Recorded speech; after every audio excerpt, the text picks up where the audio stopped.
Hello வணக்கம் and welcome to Divya's Nalabagam.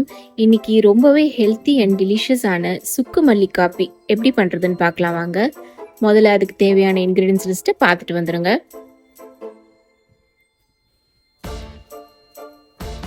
முதல்ல ஒரு பேனில் ஒரு 2 டீஸ்பூன் தனியா,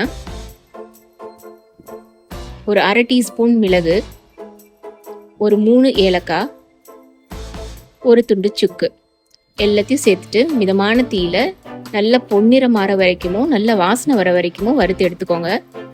இதை ஒரு மிக்ஸி ஜாரில் ட்ரான்ஸ்ஃபர் பண்ணிட்டு நல்லா ஆற விட்டுடுங்க. இதை இப்போ நல்லா இப்படி பொடிச்சுக்கோங்க. இப்போ ஒரு பாத்திரத்தில் 2 கப் தண்ணி ஊற்றிக்கலாம். இந்த தண்ணி நல்லா கொதிக்கணும். கொதி வந்ததும் ஒரு 2லேருந்து 3 டீஸ்பூன் நமக்கு எவ்வளோ தேவையோ அவ்வளோ அந்த அரைச்ச பொடியை சேர்த்துக்கோங்க. நல்லா கலந்து விட்டுடலாம். இது கூட பனங்கற்கண்டு நான் 2 டீஸ்பூன் அளவுக்கு சேர்க்குறேன். அதையும் நல்லா கலந்து விட்டுடுங்க. இது 2 நிமிஷம் நல்லா கொதிக்கட்டும்.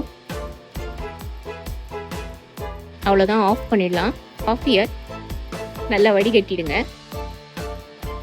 அவ்வளோதாங்க, ரொம்பவே சுவையான இந்த மழை காலத்துக்கு ஏற்ற பாரம்பரிய சுக்கு மல்லி காஃபி ரெடி. எப்படி இருக்குன்னு செஞ்சு பார்த்துட்டு உங்கள் வியூஸை கமெண்ட்ஸில் சொல்லுங்கள். தேங்க்யூ ஃபார் வாட்சிங்.